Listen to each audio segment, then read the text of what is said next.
Hello दोस्तों, क्या किसी ने कभी सोचा था कि एक लड़का जो कार की डिक्की से शूज़ बेचता था, क्या वो कभी भी अपना शूज़ को पूरा वर्ल्ड वाइड बेच पाएगा?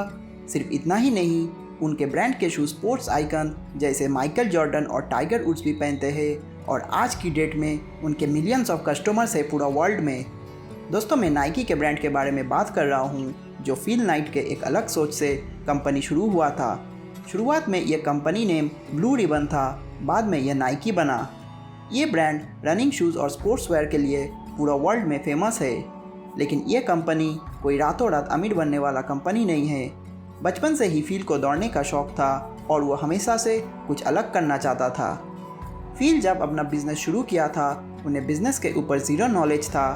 फिल अपना बुक शू डॉग में अपना एक्सपीरियंस शेयर किया है कि कैसे उन्होंने अपना ब्रांड नाइकी को बिल्ड किया है और वो आज की यंग जनरेशन को इंस्पायर करते हैं कि वो भी अपना क्रेजी आइडिया को चेस करे। फिल के मुताबिक आपके पास जब कोई नया बिजनेस आइडिया हो तो सकता है लोग उसका मजाक उड़ाए, आपका साथ ना दे, लेकिन आपको अपने आप को रोकना नहीं चाहिए जब तक ना आप अपने ड्रीम को पूरा कर लेते हो। जितना भी ना बाधा आए आपके रास्ते में, आपको तब तक अपने आप को रोकना नहीं चाहिए जब तक आप अपने गोल्स को अचीव नहीं कर लेते हो। शुरुआत में फिल को भी मुश्किलों का सामना करना पड़ा था, जैसे इंटरनेशनल पॉलिसीज़, कंपनी पॉलिसीज़, उनके खुद के कंट्री के पॉलिसीज़ एक्सेट्रा। लेकिन उन्होंने कभी गिव अप नहीं किया और इसके लिए आज नाइकी पूरा वर्ल्ड वाइड फेमस है। फिल को लगता था कि अमेरिका में जापानीज शूज़ का फेमस होने का चांसेस ज़्यादा था यूरोपियन शूज़ के कंपैरिजन में, और उन्हें ऐसा लगता था क्योंकि अमेरिका में जापानीज़ कैमरा धीरे धीरे जर्मन कैमरास को रिप्लेस कर रहा था। 1962 में फिल ग्रेजुएशन कंप्लीट करने के बाद जापान गए और वहाँ की फेमस शू कंपनी अनित्सुके के साथ मीटिंग सेटअप किया ताकि वो उन्हें उनके शूज़ सप्लाई करे अमेरिका में सेल करने के लिए।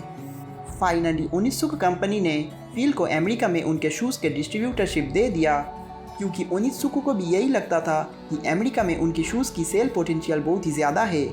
1963 में फिल को कई महीनों तक वेट करना पड़ा उनका फर्स्ट कंसाइनमेंट के लिए, जो जापान से आने वाला था। फिल के पापा के ये मानना था कि शूज़ कभी भी जापान से आने वाला नहीं था और ये एक प्रकार का स्कैम है। यही दौरान फिल एक अकाउंटेंट का जॉब ज्वाइन कर लिया, जो उन्हें बिल्कुल भी पसंद नहीं था। फाइनली 1964 के शुरुआत में 12 जोड़े जूते का कंसाइनमेंट फिल को मिला। उन्हें पहला कंसाइनमेंट मिलते ही वो बहुत ही खुश हुआ। वो 2 जोड़े जूते को अपने यूनिवर्सिटी के कोच बिल बावरमैन को भेजा, जो दौड़ने के लिए पूरा वर्ल्ड में बहुत ही फेमस था और वो हमेशा से अपने एथलीट के रनिंग शूज़ को इम्प्रूव करना चाहता था। बावरमैन को जूता इतना पसंद आया कि उन्होंने फिल के साथ बिजनेस पार्टनरशिप किया और दोनों ने मिलकर ब्लू रिबन स्पोर्ट्स के नाम से कंपनी शुरू किया। शुरुआत में फिल के पापा को उनके जूते बेचने का आइडिया बिल्कुल भी पसंद नहीं था, खासकर जब वो शुरुआत में कार के डिक्की से जूते बेचते थे। उनके पापा हमेशा यही चाहता था कि फिल का एक स्टेबल करियर हो, एक अच्छा घर और परिवार हो। लेकिन कई दशक बाद जब फिल बहुत ही सक्सेसफुल था उनके बिजनेस में, तब उनके पापा फिल के लिए गर्व अनुभव करते थे। लेकिन फिल के पापा उन्हें पैसा उधार दिया था उनका पहला कुछ कंसाइनमेंट्स के लिए, ऊपर से वो उसका पढ़ाई का फीस भी भरता था। ब्लू रिबन का पहला 5 साल तक फिल दिन रात बहुत ज़्यादा मेहनत करता था। वो अपना अकाउंटेंट का जॉब को जारी रखा और शाम में वो कार के डिक्की से शूज़ बेचता था। जॉब में से वो जितना भी सेविंग्स करता था वो उसे अपना बिजनेस में री इन्वेस्ट करता था। 1964 में फिर लोगों को हायर करना स्टार्ट किया अपना कंपनी ब्लू रिबन के लिए। उनके ज़्यादातर सेल्समैन एक्स रनर्स था। पहला 20 साल ब्लू रिबन का प्रॉफिट हर साल ऑलमोस्ट डबल हो रहा था। 1967 में उनका सेल्स था $84,000। 1968 में उनका सेल्स ऑलमोस्ट डबल हुआ था, $150,000। 1969 में सेल्स फिर से डबल हुआ, $3 लाख। फिर 1971 में $1.3 मिलियन, 1973 में $4.8 मिलियन और 1976 में $14 मिलियन।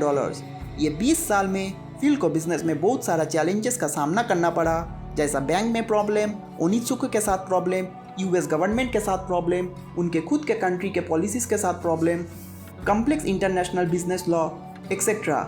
लेकिन फिल ने कभी भी गिव अप नहीं किया और वो हर एक चैलेंज को एंजॉय करता था। शुरुआत में फिल को फेलियर का डर था, लेकिन उनका मानना था अगर लाइफ में फेल होना है तो वो जितना जल्दी हो सके तो उनके लिए एक सीख होगा और वो इस सीख को अपना अगला प्रोजेक्ट में काम में लगा सकता है। कुछ साल बाद जापानीज टाइगर शूज़ अमेरिका में बहुत ही ज़्यादा फेमस हो चुका था और वो ओनित्सुको कंपनी को अच्छा प्रॉफिट्स रिटर्न्स दे रहे थे। लेकिन ब्लू रिबन और ओनित्सुको कंपनी के बिजनेस रिलेशनशिप में कुछ प्रॉब्लम्स दिखाई देने लगा और फील को लगा कि ओनित्सुको अब दूसरा कोई बड़ा कंपनी को उनके डिस्ट्रीब्यूटरशिप दे देगा। फील अपना बिजनेस को ओनित्सुको के ऊपर डिपेंडेंट बनाना नहीं चाहता था, इसीलिए उन्होंने 1971 के शुरुआत में अपना खुद के ब्रांड की शूज़ नाइकी के नाम से लॉन्च किया। 1972 में नाइकी शूज़ पहली बार के लिए शिकागो स्पोर्ट्स इवेंट में लॉन्च किया गया और वो लोगों को काफ़ी पसंद आया। शुरुआत में फील ये नहीं चाहता था कि उनके ब्रांड नाइकी को पब्लिक कर दिया जाए। यहाँ पे पब्लिक मतलब कोई भी नाइकी के शूज़ के स्टॉक खरीद के कंपनी का एक पार्ट बन जाना। लेकिन बाद में वो नाइकी को पब्लिक कर दिया क्योंकि उन्हें लगा कि ऐसा करने से वो अपना नेटवर्क को बढ़ा सकता है। फाइनली 2 दिसंबर 1980 में नाइकी को पब्लिक कर दिया गया। अंत में फिल आज की यंग जनरेशन को ये सलाह देते हैं कि वो अपने ऊपर विश्वास रखे और अपने गोल्स से ना भटके, चाहे कितना भी ना मुश्किलों का सामना करना पड़े।